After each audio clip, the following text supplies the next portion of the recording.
untuk berintrospeksi, muhasabah diri, muhasabah tentang wal tandur nafsum ma qaddamat lighad, apa-apa yang telah engkau perbuat untuk hari esok. Hadirin kaum muslimin rahimakumullah. Jadi di dalam surat Al-Hasyr ayat ke-18, umat Islam, orang yang beriman dipanggil, ya ayyuhalladzina amanu, hei orang-orang yang beriman.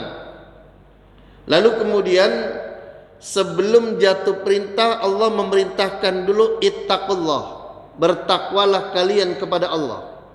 Lalu kemudian Allah memerintahkan wal tandur nafsum ma qaddamat lighad, hendaklah kalian memperhatikan apa yang telah kalian perbuat untuk hari esok. Lalu kemudian diapit lagi dengan perintah wattaqullah, dan bertakwalah kalian kepada Allah. Innallaha khabirum bima ta'malun, maka sesungguhnya Allah itu mengetahui apa-apa yang kalian kerjakan. Hadirin kaum muslimin rahimakumullah. Perintah introspeksi ini, perintah muhasabah diri ini adalah penting karena sebelum jatuhkannya perintah, Allah mengapit dengan dua takwa. Takwa yang pertama untuk memberikan bahwa kalian bertobatlah terhadap hal-hal yang kalian perbuat. Lalu kemudian takwa di belakang itu, hendaklah kalian hati-hati jangan sampai kalian berbuat dosa lagi, insya Allah. Hadirin kaum muslimin sidang subuh rahimakumullah. Dalam introspeksi diri ini ada tiga hal yang pokok kita kemudian mesti melakukan introspeksi diri. Mendasarkan kepada hadis dari Abdullah bin Mas'ud. An Abdullah bin Mas'ud radhiyallahu an qala, sa'altun Nabi sallallahu alaihi wasallam. Abdullah bin Mas'ud bertanya kepada Nabi, sa'altun Nabi sallallahu alaihi wasallam, aku bertanya kepada Nabi Muhammad sallallahu alaihi wasallam, ya Rasul, ayyul amali ahabbu ilallah. Ya Rasul, amal apakah yang paling dicintai oleh Allah? Amal apakah yang paling dicintai oleh Allah? Kemudian Rasul menjawab, as-salatu ala waqtiha. Qala Rasul sallallahu alaihi wasallam, as-salatu ala waqtiha. Yang pertama, salat tepat waktu. Ini yang pertama. Kemudian Abdullah bin Mas'ud masih kurang puas. Qultu tsumma ayyun. Kemudian aku bertanya lagi kepada Rasul, ya Rasul, kalau sudah salat tepat waktu, apalagi amal yang paling utama itu ya Rasul? Rasul menjawab, birrul walidain, berbakti kepada kedua orang tua. Masih kurang puas lagi Abdullah bin Mas'ud lalu bertanya, tsumma ayyun ya Rasul? Al jihadu fi sabilillah, jihad, berjuang di jalan Allah. Hadirin kaum muslimin rahimakumullah. Jadi salat tepat waktu, yang kedua birrul walidain, berbakti kepada kedua orang tua, lalu yang ketiga adalah al jihadu fi sabilillah. Hadirin kaum muslimin sidang subuh rahimakumullah. Berkaitan dengan ini, ada seorang ulama yang bernama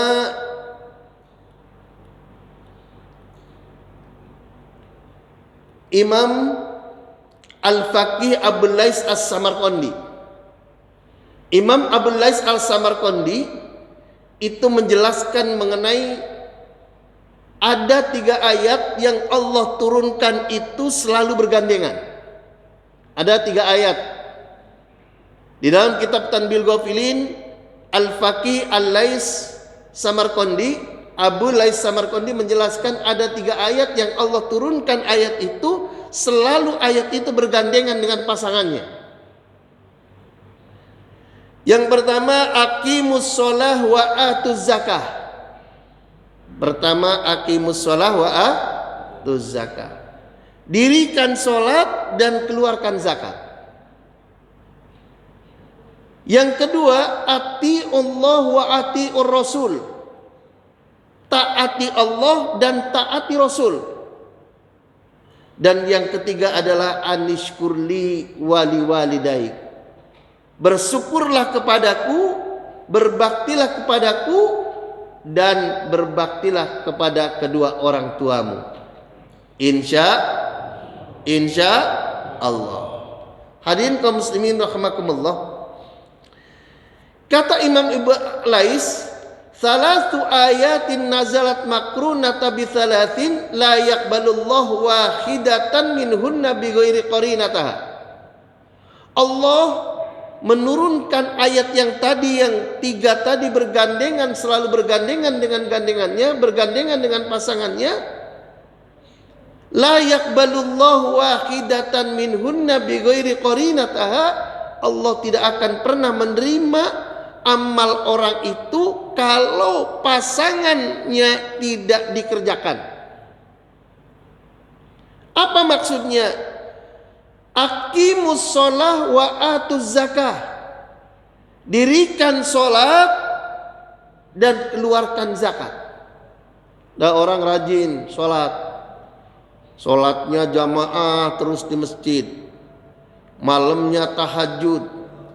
Begitu siang sholat pagi, sholat duha, sholat rawatibnya dikerjakan, rajin banget. Tapi begitu masuk bab zakat, dia tidak mau berzakat, tidak mau mengeluarkan zakat, maka sholatnya tidak akan diterima. Na'udzu billah. Itu begitu. Yang kedua, ati'ullah wa ati'ur rasul. Mentaati Allah tetapi tidak mau mentaati Rasul. Banyak ada saudara kita yang berpikir begini. Zaman sekarang itu kan zaman canggih. Hadis itu banyak yang dipalsukan. Jadi sekarang itu kita sudah tidak memerlukan hadis ini. Sudah tidak memerlukan hadis lagi. Karena hadis itu rawan dipalsukan dan rawan diselundupi ajaran-ajaran tertentu. Karena itu kita tidak perlu mengamalkan hadis, kita langsung saja mengambil dari Al-Qur'annya. Nah, yang begini tidak diterima oleh Allah. Jadi hati-hati terhadap pemikiran tidak perlu hadis, kita langsung mengambil dari Al-Qur'annya. Bagaimana orang ngerti? Yang menjelaskan Al-Qur'an itu Nabi, yang menjelaskan Al-Qur'an itu Rasul. Lalu kemudian lewat sahabat, lewat tabi'in, dan lewat tabi'in. Insya Allah. Yang terakhir, anishkurli wali walidaik. Berbakti kepada Allah, beribadah kepada Allah, haruslah dibarengi, haruslah diikuti dengan berbakti kepada kedua orang tua. Hadirin kaum muslimin sidang subuh rahimakumullah. Berkaitan dengan berbakti kepada kedua orang tua, anishkurli wali walidaik. Imam Al-Faqih Abul Lais Samarqandi mengatakan tidak akan diterima ibadah seseorang, bakti seseorang kepada Allah manakala tidak berbakti kepada kedua orang tuanya. Imam Abu Lais mengeluarkan bukti. Imam Abu Lais mengutip dari sahabat Anas bin Malik. Barang siapa yang berbakti kepada Allah namun tidak berbakti kepada orang tuanya, maka amalnya tidak akan diterima oleh Allah. Na'udzu billah. Hadirin kaum muslimin rahimakumullah. Di dalam sebuah hadis dari Anas bin Malik ada kisah menarik. Dalam kitab Tanbihul Ghafilin dijelaskan dulu, Anas bin Malik menjelaskan, yang dikutip kisah ini oleh Abul Lais Samarqandi ini, beliau menegaskan kana syabun ala ahdi Rasulillah sallallahu alaihi wasallam yusamma Alqamah. Dulu ketika zaman Rasul ada seorang sahabat muda, sahabat yang masih muda yang bernama Alqamah. Wa kana syadidal ijtihadi adimas shadaqah.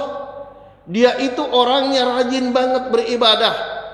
Salatnya selalu berjamaah, salat malamnya adalah tahajudnya juga selalu, dan sedekahnya banyak.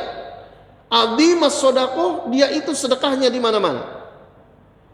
Famaridho, suatu hari dia itu sakit.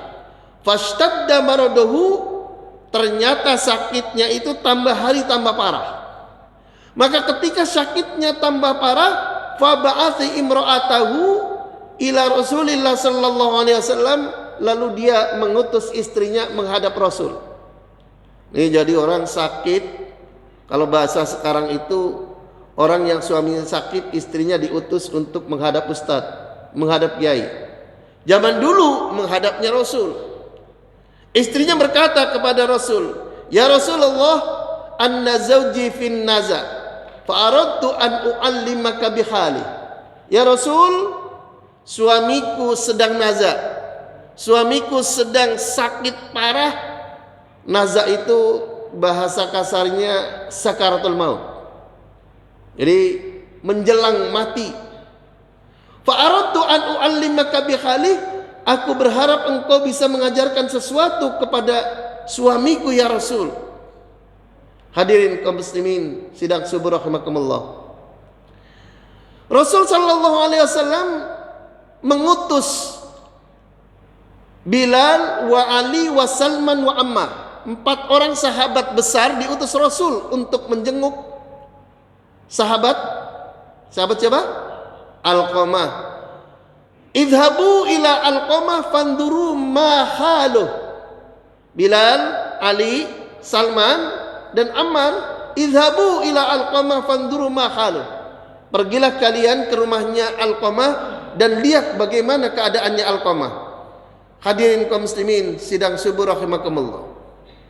4 sahabat besar ini tatkala kemudian datang ke rumahnya Alqamah, melihat Alqamah dalam keadaan sakaratul maut, dalam keadaan naza, maka sebagaimana perintah Rasul, kalau kita melihat orang dalam keadaan hampir meninggal, kita diminta untuk mentalqin.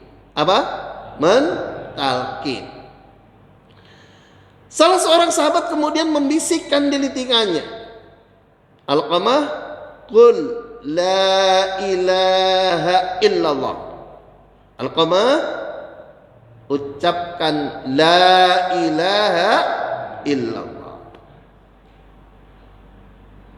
Bisikan sahabat terhadap Alqamah, falam yantik lisanahu falamma aikonu annahu halik. Lisannya Alqamah kaku, lisannya Alqamah keluh, tidak bisa menirukan apa yang dibisikkan, yaitu la ilaha illallah. Bayangkan, orang rajin ke jamaah, ke masjid, sedekahnya banyak, tahajudnya banyak, tapi begitu mau meninggal dibisikkan kalimat tauhid, kalimat la ilaha illallah, itu tidak bisa mengikuti. Nah ini jadi kita membantah nih. Kalau ada kiai, ada ulama, kok gampang banget orang mau masuk surga dengan mengucapkan la ilaha illallah. Kita lanjut. Ba'athu Bilal ila Rasulillah, maka kemudian 4 sahabat itu mengutus Bilal untuk menghadap Rasul. Bilal, sampaikan berita ini kepada Rasul dan sampaikan Alqamah itu tidak bisa mengucapkan la ilaha illallah. Hadirin kaum muslimin rahimakumullah. Lalu sahabat Bilal dan temannya menghadap Rasul. Ya Rasul, Alqamah tidak bisa mengucapkan la ilaha illallah ya Rasul. Padahal sudah kami talqin ya Rasul. Rasul berkata, hallahu abawan. Apakah dia masih punya ayah dan ibu? Hallahu abawan, apakah dia masih punya ayah dan ibu? Faqila lahu amma abu faqad mata walahu ummu kabiratas sin. Dia amma abu faqad mata, ayahnya sudah meninggal ya Rasul. Walahu ummu kabiratus sin, sedangkan ibunya sudah sangat tua ya Rasul. Jadi bapaknya sudah wafat, lalu tinggal ibunya yang tua, sudah sangat tua. Ya Bilal, intalik ila ummi Alqamah. Ringkasnya, Bilal, engkau datang ke rumahnya ibu Alqamah, sampaikan salamku dan katakan kepadanya, apakah aku yang datang ke rumahnya ibu Alqamah atau ibu Alqamah yang mendatangi ke tempatku? Hadirin kaum muslimin sidang subuh rahimakumullah. Lalu kemudian Bilal pergi ke rumahnya ibu Alqamah dan menyampaikan salam dan mengatakan, ibu, Rasul menyampaikan salam kepadamu. Ibu yang datang ke rumah Rasul atau Rasul yang datang ke rumah ibu? Alhamdulillah ibu Alqamah itu memilih yang mendatangi ke tempat Rasul. Alhamdulillah. Setelah ibu Alqamah datang ke tempatnya Rasul bersama Bilal lalu duduk, fajalasat baina yaday Rasulillah sallallahu alaihi wasallam, lalu kemudian duduk di hadapan Rasul. Rasul berkata, asdukini fa in kadzabtini ja'anil wahyu minallahi ta'ala kaifah kana khalu Alqamah. Rasul berkata, asdukini, jujurlah kepadaku, katakan yang sejujurnya kepadaku. Fa in kadzabtini, jika engkau membohongi aku, ja'anil wahyu minallahi ta'ala, kalau engkau membohongi aku, kalau engkau tidak jujur kepadaku, maka akan datang wahyu kepadaku, kaifa kana halu Alqamah, bagaimana Alqamah yang sebenarnya. Hadirin kaum muslimin rahimakumullah. Maka kemudian ibunya menjawab, ya Rasul, kana yusolli kada, Alqamah itu sholatnya luar biasa ya Rasul. Ini ibunya mengatakan, ya Rasulullah, kana yusolli kada, dia itu sholatnya luar biasa ya Rasul, jamaahnya, tahajudnya, pokoknya luar biasa ya Rasul. Kana yusolli kada wa yasumu kada, dan dia juga puasanya itu luar biasa Rasul. Puasa Senin Kemisnya, puasa Ayyamul Bidnya luar biasa ya Rasul. Wa kana yatasaddaqu bi jumlatin min darahim ma yadrikam waznuha, dan sedekahnya juga sangat banyak ya Rasul. Dirham-dirhamnya ma yadrikam waznuha, sampai-sampai aku itu enggak bisa ngitung berapa jumlah yang disedekahkan ya Rasul. Wa ma ada dua, dan juga aku tidak tahu berapa jumlahnya yang disedekahkan ya Rasul. Saking banyaknya ya Rasul. Alhamdulillah. Kemudian Rasul berkata, fama haluki wa halu, fama haluki wa halu. Lalu bagaimana hubunganmu dengan anakmu itu? Anakmu itu sholatnya luar biasa, puasanya luar biasa, sedekahnya luar biasa, tapi fama haluki wa halu. Lalu bagaimana hubunganmu dengan anakmu itu? Ya Rasul, inni alaihi sakhitatun wajidah. Ya Rasul, aku ini murka kepadanya. Rasul berkata, walima dzalik, lalu bagaimana bisa engkau murka kepadanya? Kana yu'thiru imra'atahu alayya, dia itu ya Rasul selalu lebih mengutamakan istrinya daripada aku. Masya Allah. Kana yu'thiru imra'atahu alayya wa ti'ufi asya'i wa ya'sini, dia itu lebih mengutamakan istrinya daripada aku, dia itu lebih memanjakan istrinya daripada aku, dan ia itu sering menggambangkan perintah-perintahku. Na'udzubillah. Insyaallah.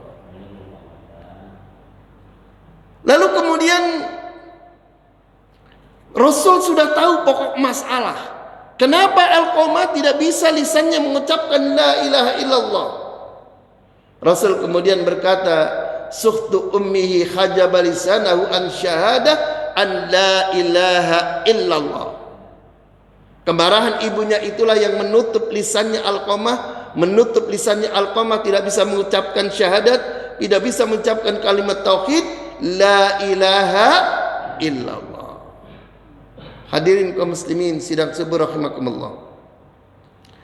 Lalu kemudian Rasul melihat keadaan begitu, berkata kepada Bilal, Bilal, intalik wajma' khataban kathiran hatta ukhriqahu binnar. Bilal, keluarlah engkau, kumpulkan kayu bakar sebanyak-banyaknya sehingga bisa untuk membakar Alqamah. Bilal, keluarlah engkau, kumpulkan kayu bakar sehingga bisa untuk membakar Alqamah. Hadirin kaum muslimin rahimakumullah, mendengar Rasul memerintahkan Bilal untuk mengumpulkan kayu bakar agar bisa membakar Alqamah, faqalat, maka kemudian ibunya berkata, ya Rasulullah, ibni wa thamaratu fuadi tahrikuhu bin nar baina yadayya. Ya Rasul, anakku, buah hatiku, kesayanganku, tahrikuhu bin nar, engkau akan bakar dengan api, baina yadayya, di hadapanku ya Rasul. Fa kaifa yahtamilu qalbi, bagaimana hatiku bisa melihat seperti itu ya Rasul? Ibunya sedih. Rasul kemudian menjawab, ya ummi Alqamah, fa'adzabullahi asyaddu wa abqa, fa in sarraki an yaghfirallahu lahu fa arda anhu. Wahai ibu Alqamah, azab Allah itu lebih dahsyat dan lebih kekal. Namun jika engkau mengampuni dan ridha kepada Alqamah, maka Allah akan mengampuni. Fawalladzi nafsi biyadihi la tanfa'us salata wala shadaqata ma dumti alaihi syahidatun. Demi Allah yang menguasai diriku, la tanfa'us salata, tidak ada manfaatnya salat, wala shadaqata, dan tidak ada manfaatnya sedekah-sedekah, ma dumti alaihi syahidatun, tatkala engkau masih marah kepada Alqamah. Na'udzu billah. Na'udzu billah. Hadirin rahimakumullah. Jadi kemarahan ibu itu bisa menutup seorang anak walaupun sudah tua, itu tidak bisa mengucapkan la ilaha illallah. Ini makanya Bu ya, hati-hati sama anak, jangan asal sembarang ucap ini. Lanjut. Lalu kemudian setelah kemudian Rasul mengatakan, wahai ibu, azab Allah itu sangat pedih dan kekal di akhirat, maka kemudian mendengar itu ibunya Alqamah mengangkat kedua tangannya, farfa'at yadaiha wa qalat, mengangkat kedua tangannya lalu kemudian berkata, ya Rasulullah, asyhadullah fi sama'i wa anta ya Rasulullah wa man hadarani anni qad raditu an Alqamah. Ya Rasul, dengan disaksikan Allah di langit, dengan disaksikan Allah dan engkau ya Rasul, wa man hadarani, dan orang-orang yang hadir di sini ya Rasul, anni qad raditu an Alqamah, aku ridha, aku memaafkan dan aku mengampuni segala kesalahan Alqamah. Begitu ibunya mengatakan anni qad raditu an Alqamah, Rasul kemudian perintahkan kepada Bilal, Bilal, intalik fandur hal yastati Alqamah an yaqula la ilaha illallah. Bilal, segera berangkat dan pergi ke rumahnya Alqamah. Hal yastati Alqamah an yaqula la ilaha illallah, apakah Alqamah itu dapat mengucapkan la ilaha illallah? Hadirin kaum muslimin rahimakumullah. Fantalaqa Bilal, maka kemudian Bilal bergegas ke rumahnya Alqamah. Falamma intaha ilal bab sami'a Alqamah yaqulu la ilaha illallah. Maka tatkala Bilal sampai di pintu rumahnya Alqamah, Maka kemudian sami'a Alqamah yaqulu la ilaha illallah, terdengar suara Alqamah. Alqamah sedang mengucapkan la ilaha illallah. Alhamdulillah. Hadirin kaum muslimin rahimakumullah. Lalu kemudian Bilal masuk ke rumahnya. Lalu kemudian Bilal orasi sedikit, ya haula'i inna sakhata ummi Alqamah hajaba lisanahu anis syahadah wa inna ridaha atlaqa lisanah famata min yaumi. Bapak-bapak hadirin, in sakhata ummi Alqamah, karena marahnya ibunya itulah, karena murka ibunya itulah, hajaba lisanahu anis syahadah, yang menutup lisannya Alqamah itu tidak bisa mengucapkan la ilaha illallah. Wa inna ridaha, begitu ibunya meridhai, memaafkan, maka kemudian Alqamah bisa mengucapkan la ilaha illallah. Famata min yaumihi, maka dia dapat menghembuskan nafasnya hari ini. Alhamdulillah. Hadirin rahimakumullah. Fa'ata Rasul sallallahu alaihi wasallam, lalu kemudian Rasul sallallahu alaihi wasallam itu datang ke rumahnya Alqamah. Fa'amara bi ghuslihi wa takfinihi. Lalu kemudian Rasul itu memerintahkan memandikan, mengkafani, wa shalla alaihi, dan Rasul kemudian mengimami sholat jenazahnya Alqamah. Alhamdulillah. Jadi insya Allah semua orang yang wafat, semua sahabat yang wafat yang diimami oleh Rasul, insya Allah semuanya masuk surga. Amin. Amin. Ya Rabbal Alamin. Lalu kemudian Rasul ikut mengantar jenazahnya ke pemakaman. Nah, setelah dimakamkan, tsumma qama syafiril qabri. Kemudian Rasul setelah dimakamkan jenazah Alqamah, setelah kemudian ditimbun tanah, lalu kemudian Rasul berdiri. Qama ala syafiril qabri. Rasul berdiri di kubur itu. Rasul berdiri kemudian menyampaikan, ya ma'syarul muhajirin wal ansar. Ya ma'syarul muhajirin wal ansar, wahai orang-orang muhajirin dan orang-orang ansar. Alhamdulillah kita disebut. Alhamdulillah. Ya ma'syarul muhajirin wal ansar, man faddala zawjatahu ala ummihi fa alaihi laknatullah. Wahai orang-orang ansar, wahai orang-orang muhajirin. Ini maksudnya untuk semua orang beriman. Jadi kalau sekarang termasuk kita, man faddala zawjatahu, barang siapa yang mengutamakan, barang siapa yang lebih mengutamakan istrinya, ala ummihi, daripada ibunya, fa alaihi laknatullah, maka dia dikutuk oleh Allah. Nah, ini Pak, ini kita udah tua juga jangan sampai menyanyiakan ibu. Man faddala zaujatahu, barang siapa yang kemudian lebih mengutamakan ibunya, lebih mengutamakan istrinya, apalagi istrinya cantik, ibunya disia-sia, fa alaihi laknatullah, maka dia dilaknat Allah.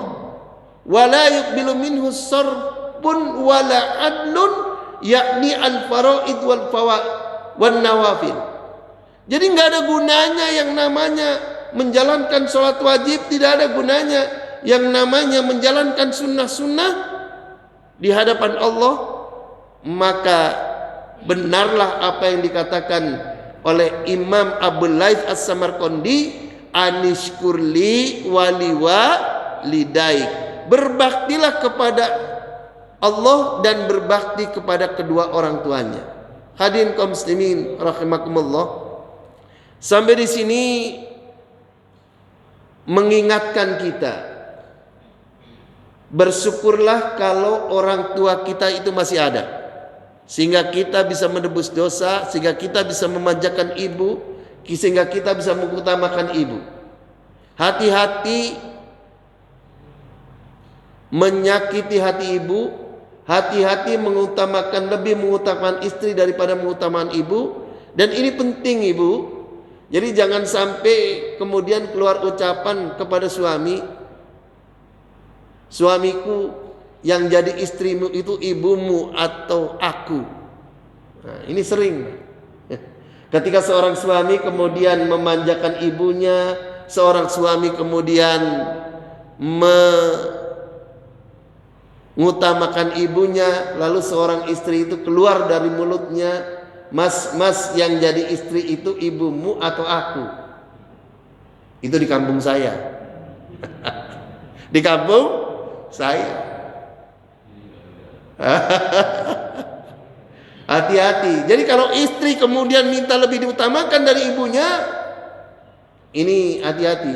Kalau kata Pak Sis, ini kata Pak Sis nih, di kampungnya itu bahasanya itu suarga nunut neraka katut.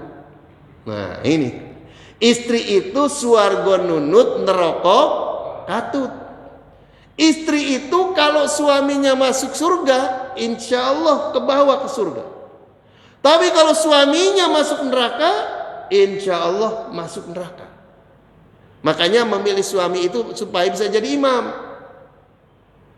Jadi kalau sudah ngaji begini lalu masih mengutamakan istri, makanya kalau ngaji istrinya diajak. Hadirin rahimakumullah. Jadi kisah ini ditulis oleh Imam Abu Laits As-Samarqandi dengan mengutip hadis dari sahabat Anas bin Malik di dalam kitab Tanbihul Ghafilin yang diterbitkan oleh Darul Fikr Beirut, Libanon. Hadirin kaum muslimin rahimakumullah. Ini baru satu. Nanti kita sampai jam berapa?